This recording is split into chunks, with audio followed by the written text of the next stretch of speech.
फटाक 30 सेकंड में खबर डाउनलोड कीजिए तक ऐप, लिंक डिस्क्रिप्शन में।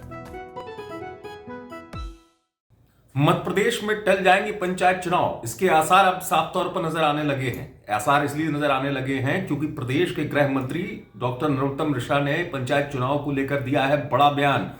और यह बड़ा बयान क्या इशारा है पंचायत चुनाव टलने के लिए, क्योंकि गृह मंत्री नरोत्तम मिश्रा साफ तौर पर कह रहे हैं कि कोई भी चुनाव है वो जिंदगी से बड़ा नहीं होता है। सुन लीजिए, चुनाव किसी की जिंदगी से बड़ा नहीं है। लोगों की जान हमारे लिए पहली प्राथमिकता। और पंचायत चुनाव का जो पूर्व का अनुभव है, जो कोरोना काल में हुए थे अन्य प्रदेशों में, उनसे काफी नुकसान हुआ था लोगों की सेहत का। और इसलिए मेरी व्यक्तिगत राय यह है कि कोरोना की दहशत और आहट को देखते हुए पंचायत चुनाव को टाला जाना चाहिए। सुना आपने गृह मंत्री नरोत्तम मिश्रा साफ तौर पर इस बात को कहते हुए कि जो लोगों की जिंदगी है वो बचाना हमारी पहली प्राथमिकता है। हमने पंचायत चुनाव में और राज्यों का भी देखा है हाल, उस दौरान आंकड़े तेजी से बढ़े थे और लोगों की जो चिंता है वो हमारी प्राथमिकता में है।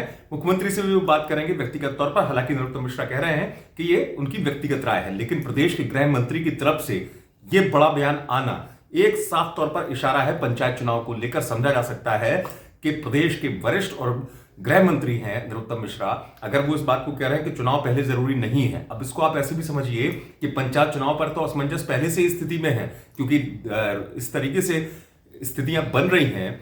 कभी स्थिति ये आती है ओबीसी आरक्षण के नाम पर घमासान देखने को मिलता है।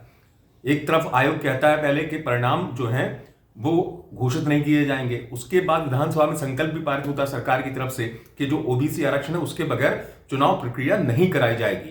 तो जो स्थितियां बन रही है इस पूरे परिवेश में पंचायत चुनाव को लेकर, अब ऐसी स्थिति में अब कोरोना का जो आंकड़ा है, ओमिक्रॉन का जो खतरा है, उस बीच में गृह मंत्री बयान भी दे रहे हैं, बता भी रहे हैं इस चीज को कि प्राथमिकता नहीं है चुनाव पहले, तो समझा जाना चाहिए। क्योंकि सरकार के सामने भी स्थिति यह है कि अब फैसला निर्वाचन आयोग के पास में है। सरकार अपनी बात कह चुकी, संकल्प पारित हो चुका है। निर्वाचन आयोग चुनाव कराएगा नहीं कराएगा ये निर्वाचन आयोग को तय करना है। लेकिन अब इन सबके बीच में गृह मंत्री अगर ये बड़ा बयान दे रहे हैं कि चुनाव पहली प्राथमिकता नहीं है, तो समझिए स्थिति पहले भी असमंजस की थी पंचायत चुनाव को लेकर। अब एक बार इस स्थिति को और बल मिल गया है गृह मंत्री के इस बड़े बयान के बाद कि पंचायत चुनाव टल सकते हैं आपको। लेकिन हालांकि ये भी बता दूं कि 9 जिले हैं जो पहले चरण के, इंदौर, ग्वालियर, दतिया समेत तमाम जिले, वहां पर प्रक्रिया पूरी हो गई है नामांकन से लेकर तमाम चीजों की। लेकिन अब ऐसी स्थिति में गृह मंत्री का बड़ा बयान एक इशारा जरूर कर रहा है। आप देखते रहें एमपी तक।